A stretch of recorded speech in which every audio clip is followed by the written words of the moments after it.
NEET UG 2026નું paper leak થયું અને ત્યારબાદ ઊભો થયેલો વિવાદ અને જે વિરોધ થયો અને તેના ભાગરૂપે કેન્દ્રીય શિક્ષણ મંત્રી ધર્મેન્દ્ર પ્રધાને રાજીનામું આપી દીધું પદ ઉપરથી અને આ અરસામાં વડાપ્રધાન નરેન્દ્ર મોદીએ ફરી એક વખત તેમના અસલ સ્ટાઇલમાં અને જે પ્રકારના જુમલા કરતા રહ્યા છે એ પ્રકારનો વધુ એક જુમલો જેનઝી સ્ટાઇલમાં ઇન્સ્ટા પર રીલ ટાઈપમાં બનાવીને એમણે પોસ્ટ કર્યો અને એમાં કહ્યું કે પારદર્શિતા લાવવા માટે પરીક્ષા સિસ્ટમમાં પારદર્શિતા લાવવા માટે એક ટાસ્ક ફોર્સની રચના કરવામાં આવે છે. નંદન નીલેકણી જે ટેકનોલોજીના નિષ્ણાત છે તેમના અધ્યક્ષ સ્થાને 6 સભ્યોની ટાસ્ક સમિતિની રચના કરવામાં આવે છે. फ्रेंड्स, विद्यार्थियों के भविष्य के लिए भारत सरकार लगातार अनेकविध कदम उठा रही है. जिन लोगों ने विद्यार्थियों के भविष्य के साथ खिलवाड़ किया वे जेलों में सड़ रहे हैं. हमने फास्ट ट्रैक कोर्ट बना चुके हैं. हम कल पार्लियामेंट के अंदर भी कठोर कानूनों के प्रावधान के साथ नया कानून बनाने की दिशा में भी आगे बढ़ रहे हैं. लेकिन हमें भविष्य के लिए सोचना है. हमारी परीक्षा पद्धति विश्वस्त हो, हमारी परीक्षा पद्धति ट्रांसपेरेंट हो, हमारी परीक्षा पद्धति में सबसे ज़्यादा अब टेक्नोलॉजी का उपयोग हो. इन सारी बातों को ध्यान में रखते हुए विश्व प्रसिद्ध टेक्नोलॉजी एक्सपर्ट श्रीमान नंदन नीलेकणी जी के नेतृत्व में एक हाई पावर टास्क फोर्स बनाने का निर्णय किया है जो एग्जामिनेशन रिफॉर्म की तरफ फोकस करेगा और जल्द से जल्द आने वाली परीक्षाओं की विश्वसनीयता को सुनिश्चित करने का काम इसके रिपोर्ट के आधार पर कर दिया जाएगा. बहुत बहुत धन्यवाद. दोस्तों, वडाप्रधान नरेंद्र मोदीए जे प्रकारे જેન્ઝીનું જે આંદોલન ચાલી રહ્યું હતું જંતર મંતર ઉપર અને જે પ્રકારે વિરોધ ઊભો થયો હતો અને આ વિરોધમાં ક્યાંક એવું લાગી રહ્યું હતું કે કેન્દ્રની વડાપ્રધાન નરેન્દ્ર મોદીની સરકાર સામે ગંભીર સવાલો ઊભા થયા છે ને આ મામલે કદાચ સરકાર ઉથલાવી પણ શકે એટલી તાકાત જે પ્રકારે જેન્ઝીએ લગાવી હતી કે ધર્મેન્દ્ર પ્રધાન કેન્દ્રીય શિક્ષણ મંત્રીએ નૈતિક જવાબદારી સ્વીકારવી જોઈએ અને એમણે નૈતિક જવાબદારી સ્વીકારીને રાજીનામું આપી દેવું જોઈએ અથવા તો વડાપ્રધાન નરેન્દ્ર મોદીએ તેમનું રાજીનામું માંગી લેવું જોઈએ. કારણ કે જે પ્રકારે પેપર લીક થયા, યુજી નીટના પેપર લીક થયા અને જે પેપર લીક થયા એની જવાબદારી તેમણે સ્વીકારી નહીં અને આને કારણે વિવાદ ઊભો થયો અને ભારે વિરોધ સમગ્ર દેશમાં થયો અને ખાસ કરીને જંતર મંતર ઉપર દેશના વિદ્યાર્થીઓ અને યુવાનો ઉમટી પડ્યા અને જે પ્રકારનું વિરોધ આંદોલન કર્યું અને તેની સાથે સાથે વિપક્ષે પણ એમાં ઝંપલાવ્યું અને વિપક્ષે પણ ઉગ્ર માંગણી કરી. આ તમામ ઉગ્ર માંગણીઓ વચ્ચે એક તબક્કે એવું લાગતું હતું કે આ આંદોલનને દબાવી દેવા માટે કોઈ પણ પ્રકારના પગલાં અથવા કોઈ પણ પ્રકારની સામદામ દંડભેદની નીતિ અપનાવી કેન્દ્ર સરકાર એટલે કે વડાપ્રધાન નરેન્દ્ર મોદીની સરકાર આવી પ્રકારની ગંભીર બેદરકારી હોવા છતાં પણ પોતાની સરકાર અને પોતાના મંત્રીને બચાવવા માટે છાવરવા માટે યુવાનો ઉપર અત્યાચાર કરી અને આ આંદોલનને દબાવવાનો પ્રયત્ન કરશે અને 20મી જુલાઈએ સંસદની કૂચ દરમિયાન આપણે સૌએ જોયું કે જે પ્રકારે યુવાનો અને વિદ્યાર્થીઓ ઉપર પોલીસના વેશમાં આવેલા કેટલાક અસામાજિક તત્વોએ જે હુમલા કર્યા અને જે પ્રકારનો અત્યાચાર અને બર્બર હુમલા કર્યા અને માર માર્યો વિદ્યાર્થીઓને તેને કારણે સમગ્ર દેશમાં નાગરિકો અને યુવાનોમાં રોષ ફાટી નીકળ્યો હતો. દોસ્તો, જે પ્રકારે વડાપ્રધાન નરેન્દ્ર મોદીએ 4 દિવસમાં 3 રીલ બનાવી ઇન્સ્ટા પર અને એ પણ યુવાનોની સ્ટાઇલમાં, જેન્ઝી સ્ટાઇલમાં અને એ જેન્ઝી સ્ટાઇલમાં રીલ બનાવી પહેલાં શરૂઆતમાં જે પહેલો વિડીયો બનાવ્યો એમાં એવું કહ્યું રાતે 11:52 આ વિડીયો અપલોડ કર્યો અને એમાં એમણે એવું કહ્યું કે આગામી 24 કલાકમાં એટલે કે આવતીકાલ સુધીમાં કેબિનેટની બેઠકમાં મોટા નિર્ણયો લેવામાં આવશે અને જે પ્રકારે પારદર્શિતા લાવવાની જરૂર છે, શિક્ષણમાં સુધારા કરવાની છે એના માટે અમે એક એમેન્ડમેન્ટ બિલ પણ લાવીશું અને એ સોમવારે બિલ રજૂ કરવામાં આવશે લોકસભામાં. પછી બીજો વિડીયો એમણે અપલોડ કર્યો અને એમાં જેન્ઝીનો આભાર માન્યો, કારણ કે જે પ્રકારના વ્યૂઝ આવ્યા અને જે પ્રકારની કમેન્ટ્સ આવી એને કારણે તેમણે ફરી એક વખત રીલ બનાવી અને જેન્ઝીનો, યુવાનોનો, વિદ્યાર્થીઓનો આભાર માન્યો અને સપોર્ટ કરતા રહેશો એવી આશા વ્યક્ત કરી. અને છેલ્લે રવિવારે 1 મિનિટ 20 સેકન્ડનો એક વિડીયો આપણે પોસ્ટ કર્યો, જેમાં આ પ્રકારની ટાસ્ક ફોર્સની રચના કરવાની જાહેરાત કરી. પરંતુ દોસ્તો સવાલ એ થાય છે કે 2024માં પણ નીટ યુજીનું પેપર લીક થયું હતું અને જે પ્રકારના માર્ક્સ આવ્યા અને જે પ્રકારના 720 માર્ક્સ હતા એમાંથી મોટાભાગના વિદ્યાર્થીઓને, ઘણા બધા વિદ્યાર્થીઓને 720 માંથી 719, 718 પર એટલા બધા વિદ્યાર્થીઓના માર્ક્સ આવ્યા કે એને કારણે શંકા ઊભી થઈ અને પેપર લીક થયાની વાત બહાર આવી. અને જે પ્રકારના તપાસ થઈ અને જે પ્રકારે સીબીઆઈની તપાસ થઈ અને એમાં ઘટસ્ફોટ પણ થયો અને એ સમયે ઘણી બધી ધરપકડો પણ કરી. અને જૂન 2024માં વડાપ્રધાન નરેન્દ્ર મોદીની સરકારે એક સમિતિનું ગઠન કર્યું. ઈસરોના પૂર્વ ચેરમેન ડોક્ટર કે રાધાકૃષ્ણનના અધ્યક્ષસ્થાને એક કમિટીની રચના કરી. એ કમિટીએ ઓક્ટોબર 2024માં કેન્દ્ર સરકારને પોતાનો અહેવાલ સુપ્રત કર્યો અને એમાં 101 ભલામણો કરવામાં આવી હતી. નીટની પરીક્ષાને લઈને જે ભલામણો કરવામાં આવી હતી એમાં ખાસ ભલામણ એવી હતી કે નીટની જે પરીક્ષા પેપર રિલીઝ કરીને કરવામાં આવે છે, પેપર આપીને ત્યાં સેન્ટર ઉપર મોકલવામાં આવે છે, એના સ્થાને સીબીટી એટલે કે કમ્પ્યુટર બેઝ ટેસ્ટિંગ થાય એવું એમણે આગ્રહ રાખ્યો એ કમિટીએ. આ ઉપરાંત મલ્ટી સ્ટેજ એક્ઝામિનેશન થાય, એટલે કે જેમ જેઈની જે એક્ઝામ થાય છે એમાં અલગ અલગ સ્ટેજ ઉપર એક્ઝામ થતી હોય છે કે પહેલું સ્ટેજમાં જે પાસ થાય એ લોકો બીજા સ્ટેજની એપિયર કરે અને એવી રીતે જેઈની જે એક્ઝામ થાય છે એ પ્રકારની એક્ઝામ નીટમાં પણ થવી જોઈએ. ત્રીજી ભલામણ મહત્વની એવી હતી કે જે પ્રકારે કમ્પ્યુટર બેઝ ટેસ્ટિંગની વાત છે અને એ ટેસ્ટિંગ માટે કેન્દ્રો જે છે એ કેન્દ્રો પર જે પ્રકારની સિસ્ટમ, જે પ્રકારનું નેટવર્ક જોઈએ, નેટવર્કિંગની આખી સિસ્ટમ ઊભી કરવી જોઈએ અને તાત્કાલિક અસરથી તેનો અમલ પણ થવો જોઈએ. સાથે સાથે એવી પણ ભલામણ કરી હતી કે એનટીએમાં જે કોન્ટ્રાક્ટ બેઝ પદ્ધતિ છે એ બંધ કરી સ્થાયી સભ્યો, સ્થાયી કર્મચારીઓની નિમણૂક કરવી જોઈએ. કારણ કે જે પ્રકારે એનટીએમાં કોન્ટ્રાક્ટ પર બધું આપવામાં આવે છે, કોન્ટ્રાક્ટ આપવામાં આવે છે, એ પેપર છાપવાથી લઈને પેપર સપ્લાય કરવા સુધીનું જે પ્રશ્નપત્રો જે તે સેન્ટર ઉપર પહોંચાડવાની વ્યવસ્થા છે એ કોન્ટ્રાક્ટ બેઝ કરવામાં આવે છે. ત્યારે આ કોન્ટ્રાક્ટ બેઝ સિસ્ટમ જે છે એ રદ કરી એની જગ્યાએ સ્થાયી કર્મચારીઓની નિમણૂક કરવી એવી ભલામણ કરી હતી. દોસ્તો 2024ના ઓક્ટોબર મહિનામાં આ ભલામણો આપી હતી, તેમ છતાં વડાપ્રધાન નરેન્દ્ર મોદીની સરકારે આ ભલામણો પર ધ્યાન ના આપ્યું અને 2026માં પેપર લીક થયું. અને પેપર લીક થતાની સાથે જ ફરી એક વખત આ મુદ્દો ચર્ચાની એરણે આવી ગયો અને જે પ્રકારે ચર્ચા છેડાઈ અને જે પ્રકારે વિરોધ થયો તેને જોતા એવું લાગે છે કે કેન્દ્ર સરકાર માત્ર ને માત્ર વાતોના વડા કરવામાં જ માને છે અને જે પ્રકારે 2024 ઓક્ટોબર 2024માં ભલામણો આપવામાં આવી હતી, ભલામણો કરવામાં આવી હતી, જો એનો અમલ કરી દીધો હોત, અમલવારી કરી હોત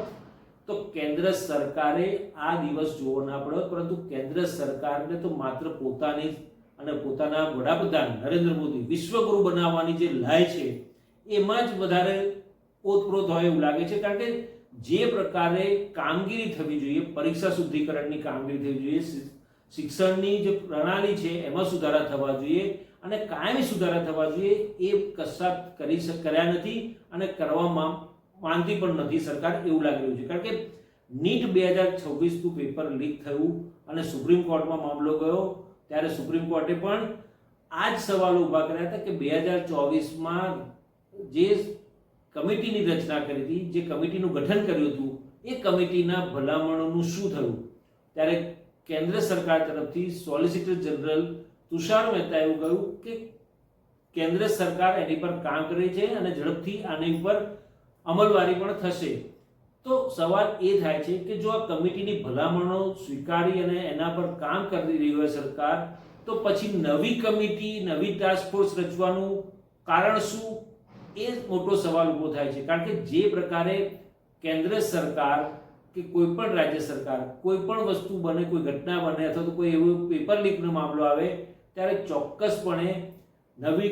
કમિટીઓની રચના કરે છે અને જે પ્રકારે કમિટી રચના કરી અને પૈસાનો વેડફાટ કરી રહી છે. કારણ કે જે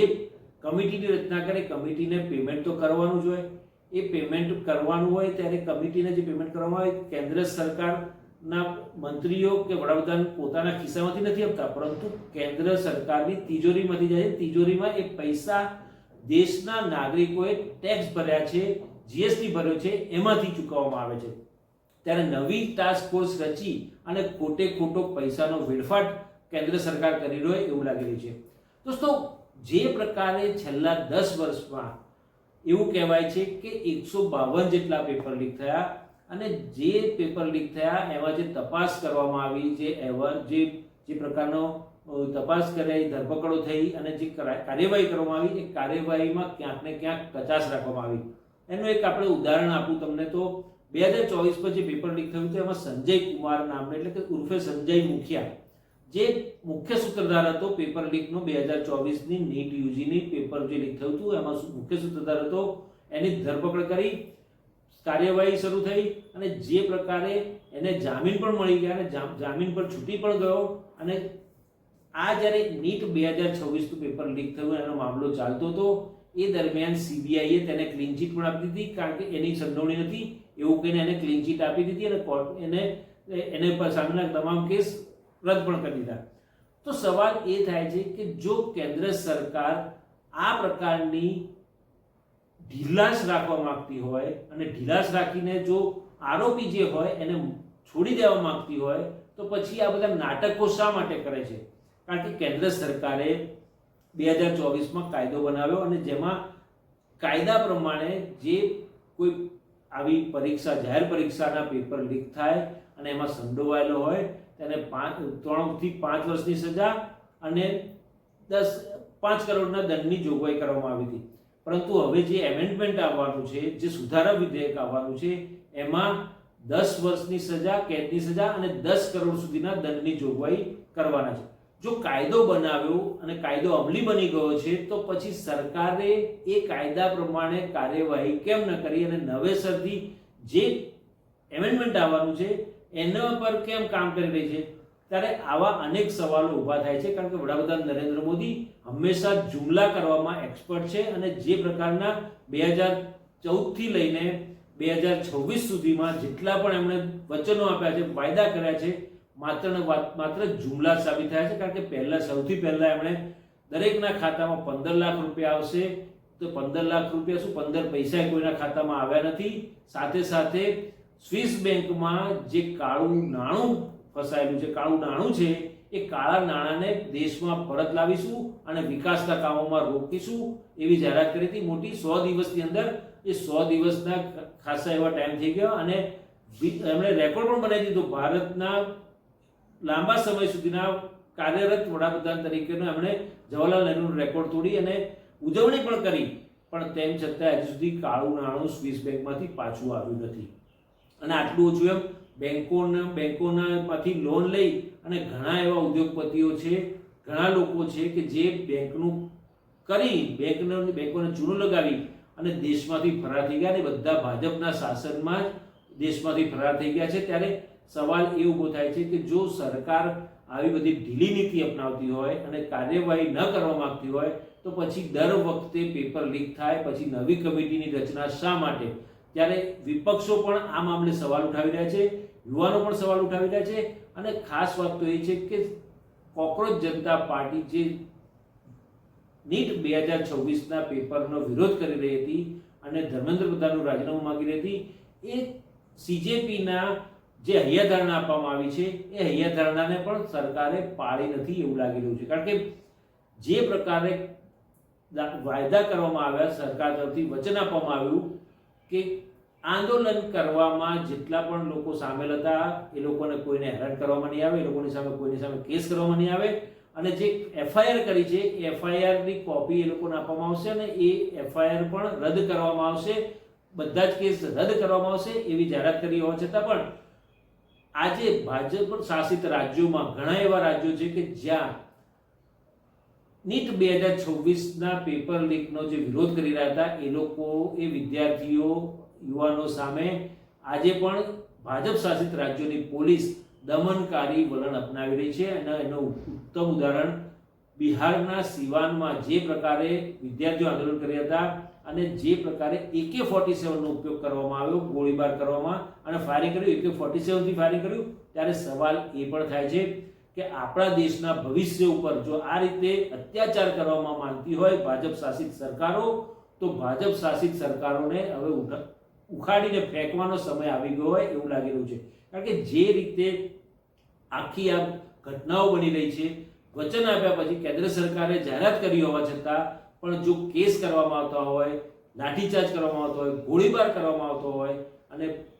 વિદ્યાર્થીઓને એમની હોસ્ટેલ કે એમના ઘરેથી ઉઠાવવામાં આવતા હોય, ત્યારે આ સરકારે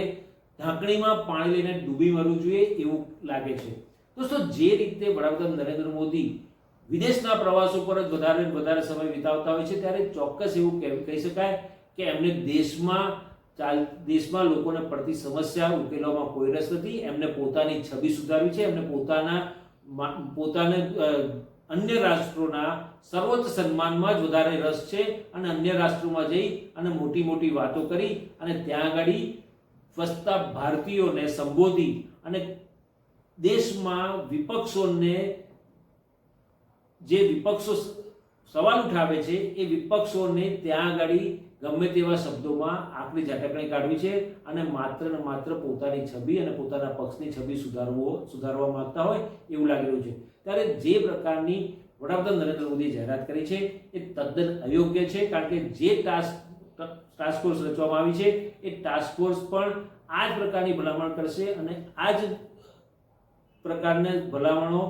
સ્વીકારશે કે કેમ સરકાર, એ મોટો સવાલ છે. કારણ કે ભલામણો કરવામાં આવે છે પરંતુ તેનો સ્વીકાર કરવામાં આવતો નથી અને એની પર કામ ચાલી રહ્યું છે એવું સુપ્રીમ કોર્ટમાં સોલિસિટર જનરલ દ્વારા કહેવામાં આવી રહ્યું છે. પરંતુ હકીકતમાં જે જમીની હકીકત છે ત્યાં આગળ ચોખ્ખું દેખાય છે કે કોઈ પણ પ્રકારની કાર્યવાહી કે કોઈ પણ પ્રકારના ભલામણો સ્વીકારી તેના પર કામ કરવામાં આવતું હોય તો તેને અમલી બનાવવામાં આવ્યું હોય એવું દેખાતું નથી. દોસ્તો, શિક્ષણ અને પરીક્ષાની જે પારદર્શિતા છે એ પારદર્શિતા છેલ્લા 10 થી 12 વર્ષમાં ભાજપ એનડીએના શાસનમાં ખરેખર તળિયે જતી રહી છે. જેમ આપણો રૂપિયો પણ તળિયે જતો રહ્યો છે એવી રીતે પરીક્ષા સિસ્ટમ અને શિક્ષણની પ્રણાલી પણ આપણા દેશમાં જે તળિયે જતી રહી છે તેને કારણે આપણા દેશનું ભવિષ્ય આવનારા સમયમાં અંધકારમય બને એવી શક્યતાઓ દેખાઈ રહી છે. ત્યારે આપણા સૌની ફરજ છે, આપણા યુવાનોની ફરજ છે, આપણા દેશના ભવિષ્યની ફરજ છે, આપણા દેશના તમામ નાગરિકોની ફરજ છે કે જે સરકાર પરીક્ષા અને શિક્ષણમાં જો પારદર્શિતા ના લાવી શકતી હોય, એના સુધારા ના કરી શકતી હોય એવી સરકારને અને જે આપણા દેશના ભવિષ્ય ઉપર અત્યાચાર કરતી હોય એ સરકારને 1 મિનિટ પણ સત્તા સ્થાને રહેવાનો કોઈ જ મોકો ના આપવો જોઈએ. સત્તા સ્થાને રહેવાનો કોઈ અધિકાર નથી. આવી સરકારને આપણી દેશના નાગરિકોએ જાગૃત થઈને, જેમ યુવાનોએ જાગૃત થઈને જંતર મંતર ઉપર ઉગ્ર વિરોધ કર્યો અને 12 વર્ષના શાસનમાં જે કેન્દ્રમાં બિરાજમાન છે મહામાનવ નરેન્દ્ર મોદીની સરકારમાં જે મંત્રીઓએ કોઈ ભૂતકાળમાં રાજીનામા આપ્યા નથી આ 12 વર્ષમાં, અને પહેલી વખત ધર્મેન્દ્ર પ્રધાનનું રાજીનામું અપાવડાયું અને જે પ્રકારનું દબાણ કરવામાં આવ્યું યુવાનો દ્વારા, આપણા દેશના ભવિષ્યના યુવાનો દ્વારા, અને જે પ્રકારે કાર્યવાહી થઈ અને જે પ્રકારે રાજીનામું માંગવામાં આવ્યું અને આપવામાં આવ્યું તેને કારણે એક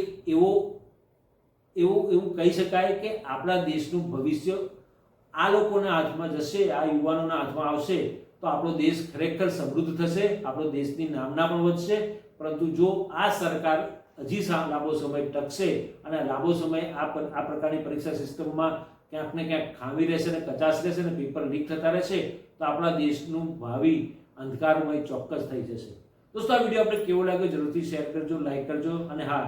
ચેનલના કમેન્ટ બોક્સમાં કમેન્ટ કરવાનું ના ભૂલતા અને ડિજિટલ દર્પણને સબસ્ક્રાઇબ કરવાનું પણ ના ભૂલતા.